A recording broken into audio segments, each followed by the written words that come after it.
हिजो फेरि पिड्दैछ यसलाई भेट्न आएको यहीँ छ के हो मैले पुरै बुझेन खेमीहरू पनि आएको भेट्नको लागि हेमेन त्यहाँ छ अगाडि कुदिरहेको छ ल बाई सो हामीले चाहिँ अङ्कित र अर्चितालाई हाम्रै घरमा आउँदैछ अनि उनीहरू चाहिँ अगाडि छ सो हेलो हामीसँग हुनुहुन्छ अङ्कित अर्चिता नमस्ते नमस्ते के भएको थियो कसरी भएको थियो एकचोटि सरसर्ती जनतालाई बुझाउनुहोस् त यो कुरा चाहिँ 2 दिन अगाडिको हामी चाहिँ दिदीले बोलाउनु भयो दिदीकोमा गएको थियौँ जोरपाटी अनि जोरपाटी भने चाहिँ सरी माथि के अरे टोखा गएको थियौँ टोखा गेटबाट माथि हाम्रो दिदीको रेस्टुरेन्ट छ अनि त्यहाँ गएको थियौँ हामी चाहिँ बुढाबुढी अनि जाँदाखेरि राम्ररी नै गयो अब त्यहाँ मान्छेहरू यताउति रोकटोक केही पनि भएको थिएन त्यस्तो केही फिलै भएको थिएन क्या अनि जब फर्किने बेला अब हामी राति लगभग खानसाना खाएर 9:30 बजे 9:30 है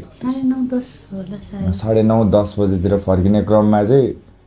एकैचोटि आवाज अङ्कित अर्चिता भन्यो है म त ल चिन्ने मान्छे रहेछ एउटा फ्यान होला बाइकमा फर्किँदै गर्दा फ्यान होला माया गर्ने मान्छे होला भनेर एकचोटि रोकेँ अनि एकजना मात्र थियो क्या त्यतिखेर चाहिँ हामीले देख्दा एकजना मात्रै अनि ठ्याक्कसँग सरेर आएर ल हातसाथ मिलाएर पछि गएर अर्चितालाई यताउति अलिकति हुन्छ नि नराम्रो सुरुमा भाउजू भनेर बोले त पछि गएर नराम्रो तरिकाले बोल्न थाल्यो क्या अब त्यो बुझ्छ ओए त्यसरी नबोल न भनेर भनेको मैले सरी के हुन्न होला नि है सिक्ने त बढी बोल्यो भनेर जम्गिएर अब अनि म त्यो भने त्यो रिस उठिहाल्छ नि जसलाई पनि रिस उठ्छ अनि म थप ओर्लेर त्यसलाई त्यो उयोले हान्नु खोज्दाखेरि पछाडिबाट आएर ल आम्मै आँखाबाट आम्मै हानिदिएर अब 3-4 जना आयो पछाडिबाट आम्मै हाने म तिर्मिरिहालेँ नि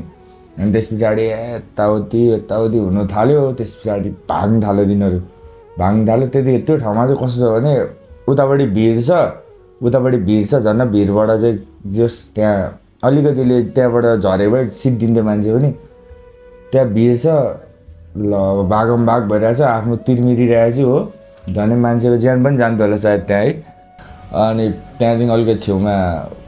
उयो पुलिस चौकी पनि छ अब त्यतिखेर अब हामी झापझुप उठेर अनि म सर सिधै अब आफूले अनसेफ भएपछि त्यहाँ बसेर नि उयो छैन अनि हतार घर आएँ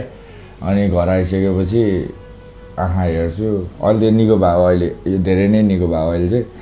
अनि अब यस्तो हेर्छु आँखा त्यस्तो भइरहेछ पुरै टालिरहेछ सुन्निरहेछ के भइरहेछ कि अब एकछिन त न कसैसँग दुश्मनी छ न कसैसँग के छ मान्छेले किन यसरी आएर हान्यो केही थाहा छैन क्या अहिलेसम्म म 2-3 दिन भयो है हिजो आएको हिस्ट्रीकोमा मैले कसैलाई भनेको थिएँ हिजै भने हो म दिमाग क्या म डिप्रेस भइसकेको थियो अब ल मलाई किन हान्यो त के कारणले हान्यो मैले कसको के बिगार्दिएँ होइन हाम्रो तरिकाले हिँडिरहेको मान्छे आफ्नै दुनियाँमा सानो बल्ल भर्खर छोरा भइरहेछ है टेन्सन क्या हुन्छ नि अब किन यस्तो म आफै छक्क परिरहेछु क्या किन कुट्यो मलाई के गरेँ मैले त्यसलाई के चाहिँ गरेँ उसले त्यसलाई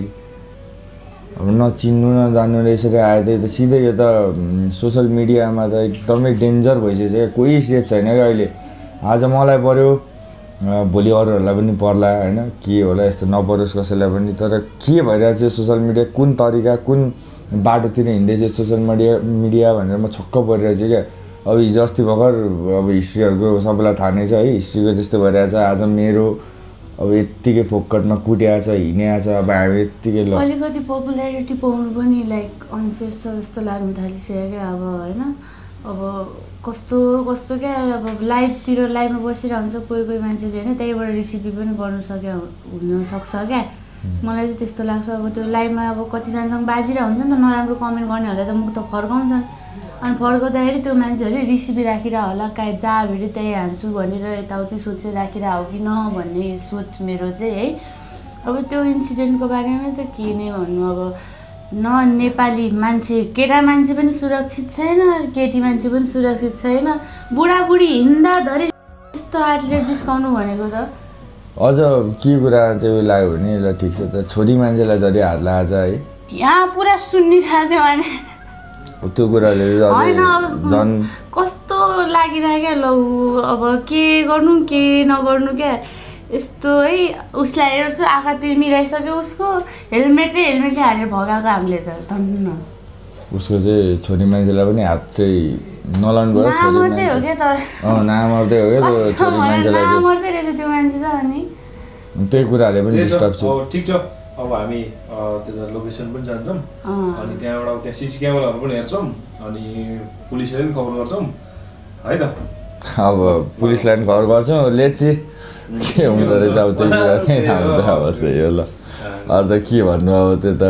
थाहा भएकै कुरा हो सिधाकै कुरा हेरौँ लेला नि अब यस्तो शान्तिने केसहरू त सायद नलिनु पर्ने हो अब लिन्छ कि हेरौँ उयो अब हेरौँ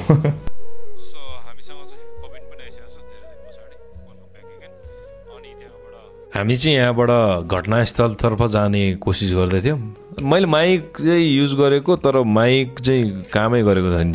मेरो गोप्रोको माइक चाहिँ बिग्रेको थियो रहेछ त्यही हो अब घटनास्थलमा चाहिँ हामी यहाँ 4-5 जना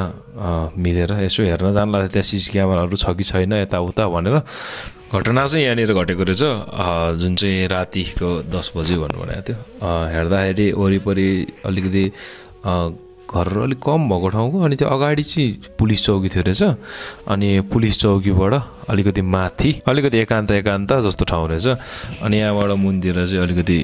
डिल रहेछ यहाँबाट तलतिर बाइकसँगै मान्छे झरेको भए चाहिँ अलिकति गाह्रै हुने अवस्था थियो रहेछ धन्न अब अलिकति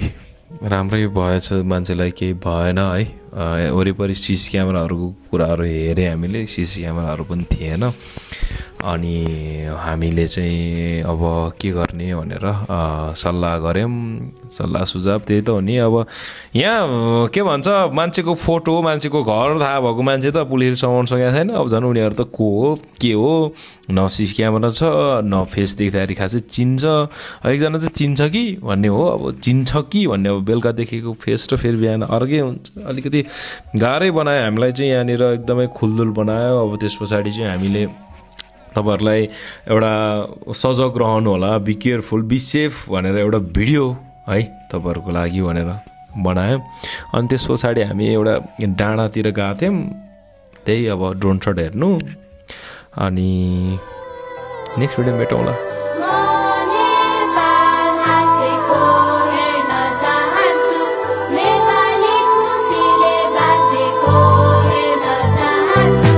अत्याचार आक्रमण अपराध असमझदारी विकल्पविहीन विदेशी बैंक बन्छ भिकारी शिकारी नेता अभिनेता बन्छ क्रान्तिकारी बिगारी केटाकेटी भोको पेटलेटी सिपाही अविवाहित चेली बेटी बोकी पेट खेपी पिटाई भिताई रात कुटाई घात खाएर शरीर बिकाई देशको माटो नै मिठाई ठानी मैदान त्यो युद्धको गीत थियो जो देशको लागि भक्त झै प्रसिद्ध भो निशब्द भो अवशेष बाँकी चोखो बोली जो शीत थियो शिर जप्त भो देशव्यापी आत्मघाती जो पवित्र थियो प्राणको आहुति आफ्नै ज्यानको विभूतिलाई हिँडेका शहीदको केवल नामावली विभूषित कुण्ठित पीडामा डुबेकी आमालाई के काम विदुषी गरिबलाई दुई छाक्ने खुसी शरीफलाई चाहिन्छ कुर्सी आमाकै साडी बेचेर धनाट सँगै छ पुँजी गोजी भरि भारू भर भरेर भारतीको रोजी